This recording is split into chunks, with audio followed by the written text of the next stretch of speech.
भारत का 2047 का विजन और आने वाली एज एंटरप्रेन्योरशिप और स्किल डेवलपमेंट की है।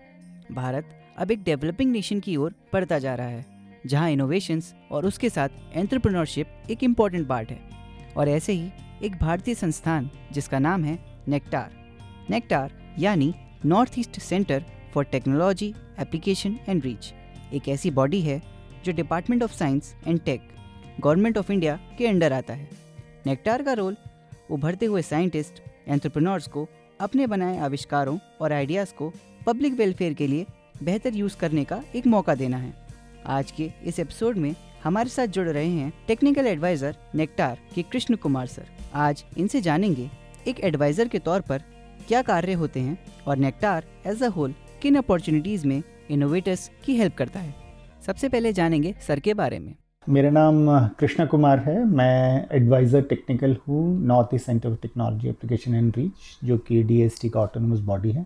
लाइवलीहुड डिवीज़न है हमारा, livelihood and skill development and bamboo and other allied areas. मैं उस डिवीज़न को हेड करता हूँ। अब सर से जानते हैं नेक्टार के बारे में। बेसिकली नेक्टर जो है north East Centre for Technology Application and Reach एक रिसर्च ऑर्गेनाइजेशन नहीं है, लेकिन हम लोग जो जैसे DST की काफ़ी सारी ऑटोनोमस बॉडीज़ हैं, इसी तरह से CSIR की लैब्स हैं, IRI की लैब्स हैं। ये लोग जो रिसर्च करते हैं या साइंटिफिक इंटरवेंशंस करते हैं, हम उसको ग्राउंड पे इम्प्लीमेंट करते हैं, डिप्लॉयमेंट करते हैं उसका। जैसे बहुत सारी टेक्नोलॉजीज़ हैं जो एक लैब में तो डेवलप हो जाती हैं, जैसे कि बहुत सारे इश्यूज़ आते हैं, लेकिन जब ग्राउंड पे जाते हैं तो उसमें बहुत सारे चैलेंजेस आते हैं। और क्योंकि हमारा जो डोमेन एरिया है वो नॉर्थ ईस्ट है, वहाँ पे डिप्लॉयमेंट एक और दूसरे लेवल पे एक चैलेंजेस होते हैं। तो हमारा काम होता है कि उन सारी टेक्नोलॉजीज़ को एक तो आइडेंटिफाई करना कि राइट टेक्नोलॉजी राइट प्लेस पे और राइट प्रॉब्लम को आइडेंटिफाई करना, स्काउट करना, फिर उसको ग्राउंड पे उस रिक्वायरमेंट के हिसाब से डिप्लॉय करना, कस्टमाइज़ करना। जैसे मैंने कहा कि नॉर्थ ईस्ट हमारा एरिया ऑफ इंटरेस्ट है, तो उसके हिसाब से डिप्लॉय करने में काफ़ी सारे चैलेंजेस आते हैं, हम उसको टेक केयर करते हैं। और उसका फर्दर कमर्शलाइजेशन ऑल्सो, उसको भी हम कहीं ना कहीं काम करते हैं। अब जानते हैं कि नेक्टार स्टेम से कैसे एसोसिएटेड है। देखिए, स्टेम आप ऐसा कह सकते हैं कि हम we are a SNT organisation. तो स्टेम तो हमसे अब आप डिसइंटीग्रेट कर ही नहीं सकते। We are basically working on the STEM only. In fact, we are working both, means when we are talking about technology and innovation also.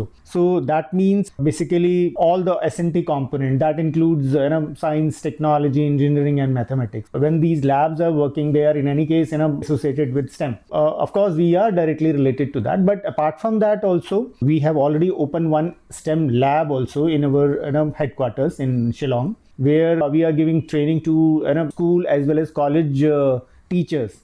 For teachers basically, so that how they can communicate STEM based activities, or how they can proliferate STEM in across students, of course from engineering background to school students also. So our role is far more important in on STEM. I feel it like that. अब sir से जानेंगे कि आखिर nectar society के welfare के लिए कैसे कार्यबद्ध है। इंडिया में जैसे मैंने कहा कि R&D इंस्टीट्यूट्स काफ़ी ज़्यादा हैं, लेकिन जो ऑन ग्राउंड डिप्लॉयमेंट यानी कि एक्चुअल लैब टू लैंड वाला जो those institutes are very less. So we are fortunate, we are one of them. अब इसमें अगर हम फॉरेन कॉन्टेक्स्ट की बात करते हैं तो वहाँ पे थोड़ा कंसेप्ट डिफरेंट है। बेसिकली इंडस्ट्री वो जो इंस्टीट्यूट्स होते हैं, जो टेक्निकल इंस्टीट्यूट स्पेशली, उनको they give some kind of problem and they fund it also and they identify the solution and of course the deployment the company itself they do. वो थोड़ा सा different mandate हमारा यहाँ अभी I think we are coming on that course gradually. Of course we are the front runner on that, we are fortunate that way. But इसमें ये है कि बीइंग अ गवर्नमेंट इंस्टीट्यूट हमें एडवांटेज ये है कि we have access to all kind of technologies, be a government, be a private, be even we are supporting local entrepreneurs also who are working on the local technologies, and we are converting that to on a commercialized scale also. Of course, that way we are working on. In fact, we are taking these technologies which are available pan across world also. Like I can give certain examples also. like Silas, if you have heard of. Basically, there are certain countries like Netherlands and all that. They have wonderful technologies pertains to Silas production. अगर हम India की बात करते हैं तो यहाँ तो animal feed की बात करते हैं, वो बहुत ही मतलब उस पर कोई काम नहीं होता है, उसके ऊपर सोचा भी नहीं जाता है, जो अवेलेबल है वो दे दो, बस उसी मोड में चलते हैं. मतलब उनका न्यूट्रिशनल हेल्थ के बारे में सोचते ही नहीं. Basically these are all link.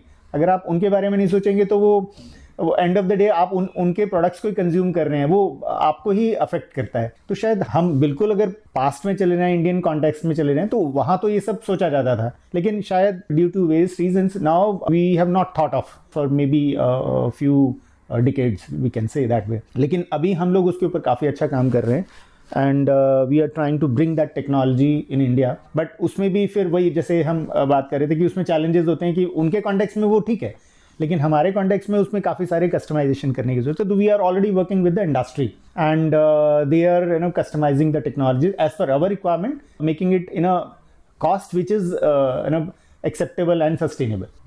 अब सर से जानेंगे कि नेक्टार कौन कौन से वर्क डोमेन्स में काम करता है.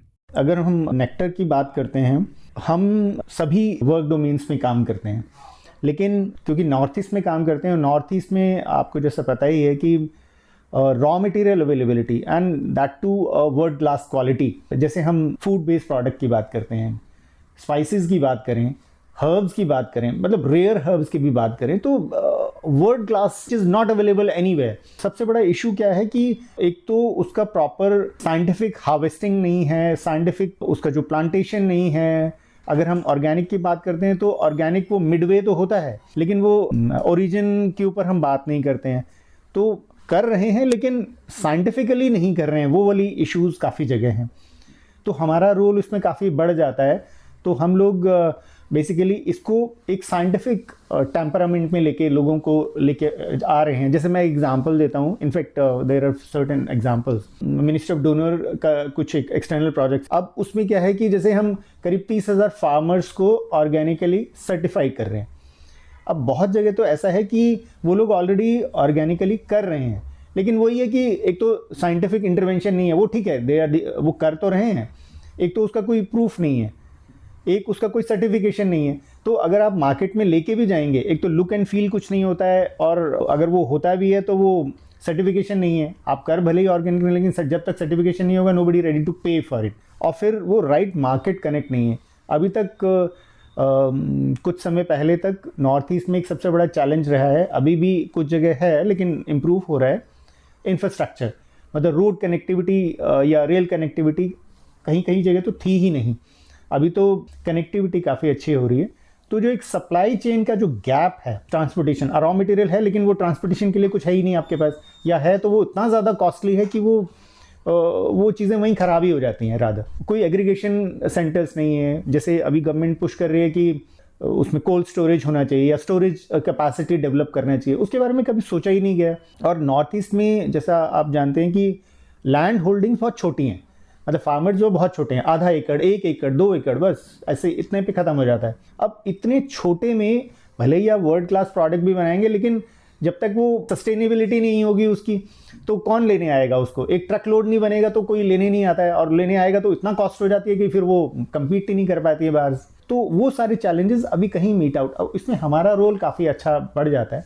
तो इस प्रोजेक्ट में हम ये सारे जो लिंक्स हैं, जितने डॉट्स हैं, उसको मैच कर रहे हैं कि जहाँ जहाँ, और सबसे बड़ा मार्केटिंग कनेक्ट जो है, जितने भी मीन्स ऑफ मार्केटिंग है, हम उसको सारे मीन्स ऑफ मार्केटिंग से इनको पूरा, एक तो पूरा ट्रेन करेंगे एक एक फार्मर्स को, 25-30 हज़ार फार्मर्स को. उसके बाद उनका सर्टिफिकेशन होगा, उनका जो एक माइंडसेट है जो एक कन्वेंशनल से एक प्रॉपर साइंटिफिक मेथडोलॉजी के ऊपर जाएगा, जिससे कि मान लीजिए अगर आप एक्सपोर्ट पे भी जाते हैं तो वो सैंपल्स आपके फेल ना हों. भले ही आप कर रहे हैं लेकिन उसमें कहीं भी ट्रेसेस मिलते हैं, तो बाहर एक्सपोर्ट में ये सबसे बड़े चैलेंजेस होते हैं, वो इमीडिएटली फेल कर देते हैं, भले ही आपका प्रोडक्ट कुछ भी हो. तो हम वो सारे उनको ऐसी ट्रेनिंग दे रहे हैं जिससे कि वो सारी जो चैलेंजेस हैं वो मीट आउट होते हैं, और एंड ऑफ द डे वो अपना जो प्रोडक्ट है उसको एक प्रेजेंटेबल फॉर्म में और एक सर्टिफाइड मोड में कहीं भी किसी वर्ल्ड में या इंडिया में कहीं भी बेच सकें, और एक राइट अमाउंट पे बेच सकें, जिससे उनका प्रॉफिटेबिलिटी, या जैसे कहते हैं हम डबलिंग द फार्मिंग इनकम, और जैसे जो गवर्नमेंट का मोड है उसके ऊपर हम काफ़ी अच्छा काम कर पा रहे हैं. अब सर से जानेंगे कि क्या नेक्टार केवल इनोवेशंस और साइंटिफिक टेक्नो पर काम करता है या फिर सोसाइटी को उन इनोवेशंस से जोड़ता भी है। हम techno financial institute of Government of India, अब उसमें क्या है कि ऐसा नहीं है कि हम सिर्फ इनोवेशन या S&T के डिप्लॉयमेंट पे ही काम करते हैं, हम उसके कमर्शलाइजेशन पे भी काम करते हैं। तो उसमें क्या है कि इंडस्ट्रीज ऑटोमेटिकली कनेक्ट हो जाती है। अब दो तरीके हो सकते थे इसमें। एक तो ये कि जो छोटे जो एंटरप्रेन्योर्स हैं, जो कि जिनके पास कंसेप्ट है, कुछ स्मॉल स्केल पे कुछ लिमिटेड प्रोडक्ट या प्रोडक्ट टेक्नोलॉजीज उन्होंने डेवलप भी किए हैं, लेकिन उनके पास कोई एक्सेस नहीं है कि वो उसको बड़े स्केल पे एक्सपैंड कर सकें या एक अलग स्केल पे लेके जा सकें जो एक सस्टेनेबल स्केल हो। उस केस में हम उनको फंड करते हैं, सपोर्ट करते हैं। अगर हमारे पास जो लिमिटेशन आती है तो हम क्या करते हैं कि गवर्नमेंट ऑफ इंडिया की बहुत सारी स्कीम्स हैं जो ज़्यादातर लोगों को पता ही नहीं है। आप रेस्ट ऑफ इंडिया की बात करें तो भी नहीं पता है। अब नॉर्थ ईस्ट तो फिर भी हम एक कहते हैं एक स्टेप हम थोड़ा उनको वही बैकवर्ड मानते हैं, तो हमारा इसमें रोल काफ़ी बढ़ जाता है। तो एक तो लोगों को कम्युनिकेट करना कि ये सारी स्कीम्स आपके लिए हैं, और दूसरा इसमें हम उनके बिहाफ पे अगर वो एक राइट प्रोडक्ट या राइट टेक्नोलॉजी है और उसका स्केल अगर बड़ा हो तो वो बहुत सोशली बहुत बेनिफिट करेगा और इनकम लेवल पे बेनिफिट करेगा और एक बहुत अच्छा प्रोडक्ट जो ना लोगों को मिलेगा। तो हम उसको दूसरी जो मिनिस्ट्रीज़ हैं या दूसरे डिपार्टमेंट्स हैं उनके साथ एसोसिएट करके इसको फिर एक दूसरे लेवल पे लेके जाने की कोशिश करते हैं। इनफैक्ट हम लोग काफ़ी जगह हमने किया भी है ऐसा। तो ये इससे हमारा क्या होता है कि इंडस्ट्री का लिंकेजेस इसमें, इनफैक्ट हमारा रोल जो है इंडस्ट्री के साथ ज़्यादा है रादर देन S&T इंस्टीट्यूशंस के पास। S&T की ठीक है, उनके पास जो टेक्नोलॉजीज हैं लिया और उनको, लेकिन end of the day industries ही हैं या एंटरप्रेन्योर्स ही हैं जो कि उसको एक कमर्शियल स्केल पे या ग्राउंड पे लेके जाते हैं। तो हमारा फोकस जो है इंडस्ट्री के ऊपर बहुत ज़्यादा रहता है। अंत में कृष्ण कुमार सर ने क्या मैसेज दिया, आइए वो सुनते हैं। अगर इसी तरह के सिमिलर इंस्टीट्यूट्स स्टेट्स के लिए या डिफरेंट जैसे सदर्न जोन हो गया, सेंट्रल हो गया, इस तरह से अगर हम करते हैं तो एक बहुत अच्छा आइडिया रहेगा, कर सकते हैं। जहाँ तक यूथ की बात कर रहे हैं, ऑफ कोर्स जैसे we are the youngest nation of the world and world is looking towards us, वो एक बहुत बढ़िया हमारे पास रिसोर्स है।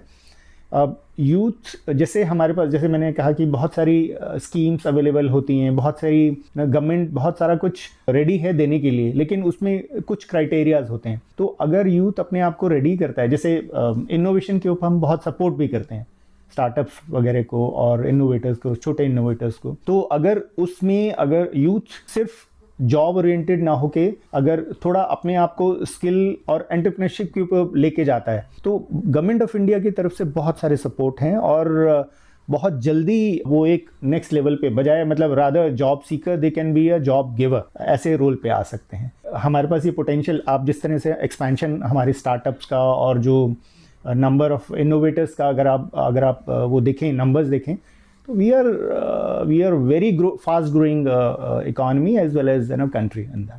अभी आपने सुना नेक्टार के technical advisor mister Krishna Kumar को और जाना कि नेक्टार एज अ होल कैसे काम करता है और इनोवेशंस को कैसे सपोर्ट करता है सोसाइटी वेलफेयर के लिए।